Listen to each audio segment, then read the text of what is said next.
The wind rolled across the dusty plains of Wyoming Territory, carrying the scent of sagebrush and the faint hum of a coming storm. Inside a rattling stagecoach, Emily Davenport gripped the handle of her small leather trunk. Her gloved hands trembled, not from the cold, but from the nerves that clutched her chest. The wheels hit another rut, jolting her thin frame as her wheelchair bumped against the coach wall beside her. She'd written the letter months ago, a single page sealed with trembling hope, answering an advertisement from a rancher named Jacob Holt, a widower with 2 children, seeking a mail-order bride. She hadn't told him everything. Not about the accident that stole her ability to walk. Not about the pitying stares in Boston, where society had politely exiled her to her room after the fall. But Jacob's words had been kind, and kindness was something she hadn't known in years. As the coach creaked to a stop at the Holt ranch, she saw him standing there, tall, broad-shouldered, hat pulled low against the sun. His sleeves were rolled, forearms tanned from hard work. A man who looked as though the land itself had built him. For a brief moment, she imagined him smiling and lifting her from the carriage like a hero in a storybook. But when the driver jumped down and unlatched the door, reality struck. Jacob's eyes widened slightly when he saw her chair. It was just a flicker, gone in a heartbeat, but she saw it. The surprise, maybe even disappointment. Her stomach twisted. Jacob stepped forward, voice steady, though his jaw tightened. "Miss Davenport." Emily swallowed the lump in her throat. "Mrs. Davenport soon, I hope." "You're Mr. Holt." He nodded slowly. "I am. Welcome to the Holt Ranch." There was an awkward silence as the driver helped lower her chair to the ground. Dust swirled around her skirts, clinging to the deep blue fabric. Jacob's little girl peeked from behind his leg. Golden curls, maybe 6 years old, shy eyes full of curiosity. A boy, older, leaned against the corral fence, studying her like she was some strange new creature brought from another world.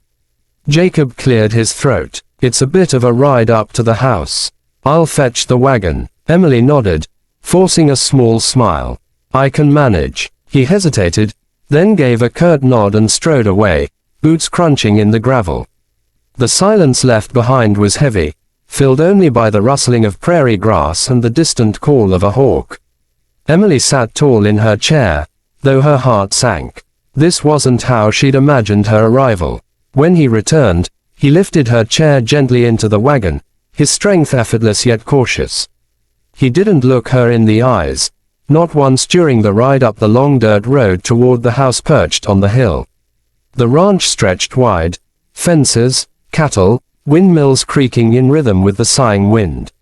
It was beautiful and lonely all at once. Finally, he spoke. "You didn't mention your condition."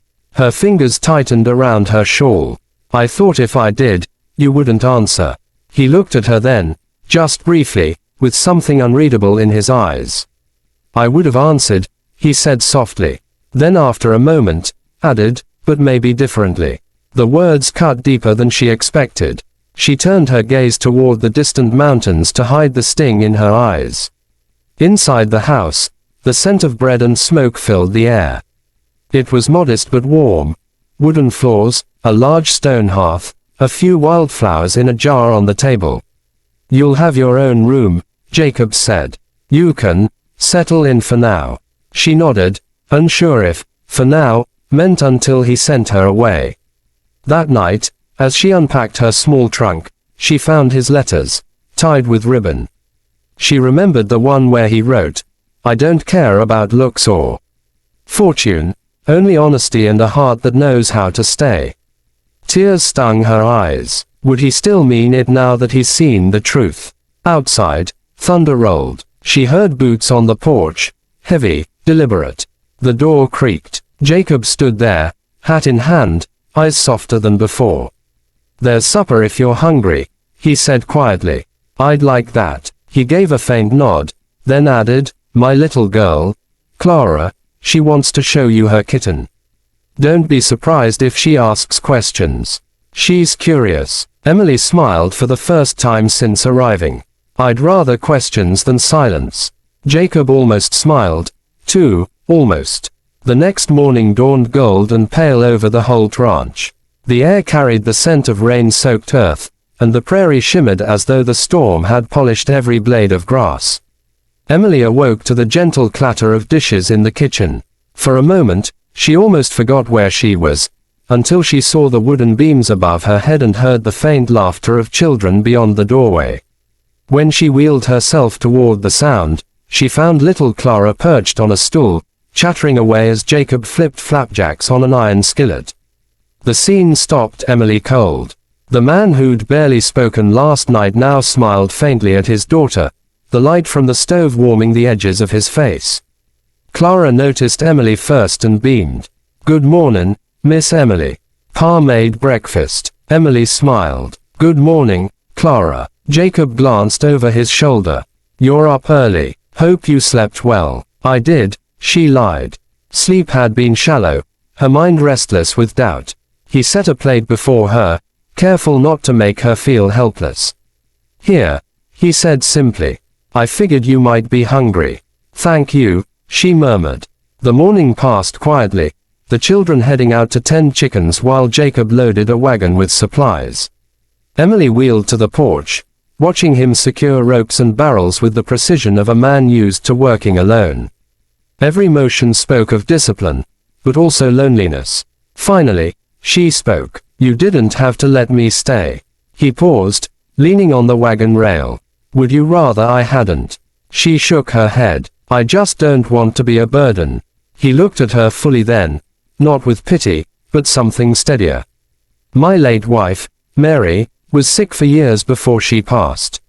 I learned something from that." "What's that?" "That strength doesn't always walk on two legs." The words hit her like sunlight breaking through storm clouds. Days turned into weeks. Slowly, the awkwardness softened into routine. Emily taught the children to read by the fire at night. She mended Jacob's shirts with nimble fingers, and in turn, he built a ramp to the porch so she could come outside more easily. He never mentioned it, never called it charity, just did it. That simple act said more than words ever could. One evening, she found him repairing a fence post, sleeves rolled high, sweat glistening at his temples. She wheeled closer. "You work too hard, Mr. Holt." He smirked without looking up. "And you talk too much, Miss Davenport." She laughed, the sound echoing through the twilight. "Maybe we're even, then." He paused, resting his hand on the post. "Maybe we are." That night, over supper, Clara asked innocently, "Pa, are you gonna marry Miss Emily soon? You said she came to be your bride." The air froze. Jacob coughed into his cup, while Emily's cheeks turned crimson. "Clara," he said, clearing his throat, "that's not how you." But Emily interrupted softly, her voice steady. "It's all right, Jacob. She's only asking what we're both wondering." Their eyes met across the table. His was stormy, conflicted, but beneath the hesitation, something tender had begun to take root. Later that night, when the house had gone still, Jacob knocked lightly on her door. "Can we talk?" She nodded. He stepped inside, hat in hand. "Emily, I won't pretend I wasn't surprised when you arrived. I'd imagined someone different, but I also wasn't the man I said I was in those letters. I wrote like a man who'd already healed, when truth is, I was just surviving." Her heart thudded. "And now I'm seeing what I almost missed. A woman braver than anyone I've met." She swallowed. "Jacob, I didn't come here to be pitied. I came here because your letters felt like home. For the first time in years, someone wrote to me, not to the broken thing everyone else sees." He took a slow step closer. "You're not broken, Emily. You're the strongest person under this roof." For a long moment, silence filled the space between them, not awkward this time, but charged with something alive. The days that followed carried a rhythm of quiet miracles. She learned to guide the wagon reins from her chair, and he started reading aloud from her books at night, his deep voice rumbling through the small house like music. Clara and the boy, Thomas, adored her. The ranch no longer felt like an echoing emptiness but a home, lived in, loved in. Then came the day of the accident. Jacob had ridden out early to round up stray cattle before the storm rolled in. The sky turned mean and dark, lightning flashing over the hills. Hours passed, and he didn't return. Fear clawed at Emily's chest. Without thinking, she wheeled herself outside, calling for the children to stay inside. She made her way to the barn, rain soaking her dress. There, she hitched the mule to the small wagon, the one Jacob had modified for her. Thunder cracked overhead as she guided the mule down the muddy path. Her hands blistered, her arms burned, but she pressed on. Then, through the sheets of rain, she saw him, thrown from his horse, pinned under a fallen branch. "Jacob," she cried, his head lifted weakly. "Emily, what are you? Hold on," she shouted, pushing the wagon closer. With trembling hands, she looped the reins around the branch and coaxed the mule to pull. The wood shifted with a groan, freeing Jacob's leg. She helped him crawl into the wagon, her heart pounding as she turned back toward home. By the time they reached the house, dawn was breaking, pale light spilling across the soaked earth.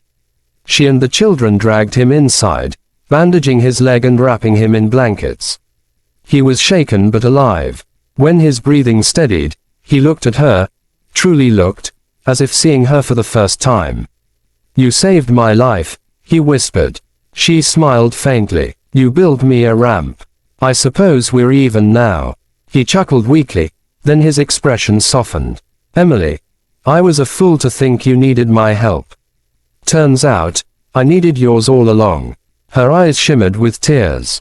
"So what now?" He reached for her hand, calloused fingers warm against her cold ones. "Now we build something together. If you'll still have me." She laughed through her tears. "You'll have to ask properly, Mr.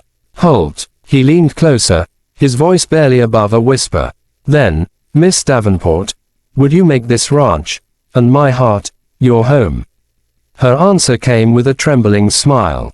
"Yes, 1,000 times, yes." Outside, the first rays of sunlight broke through the clouds, touching the wet fields with gold. The storm had passed, and with it, the loneliness that had haunted them both. Weeks later, when they exchanged vows under the open sky, the townsfolk came from miles around. Some whispered, some stared, but Jacob held her hand steady the entire time. As he slipped the simple gold ring onto her finger, he said, "You came here thinking you'd never walk again, but Emily, you've taught all of us how to stand." The crowd fell silent, and even the wind seemed to pause. And from that day on, the Holt Ranch was never quiet again, filled with laughter, stories, and the sound of love that didn't need perfection, only courage. So if you ever think your scars make you unworthy of love, remember Emily Davenport, the bride who arrived in a wheelchair and found a man strong enough to see her soul instead of her legs. And if you want to hear more stories that touch the heart and stir the spirit, subscribe for the next one, because love, out here on the prairie, always finds a way.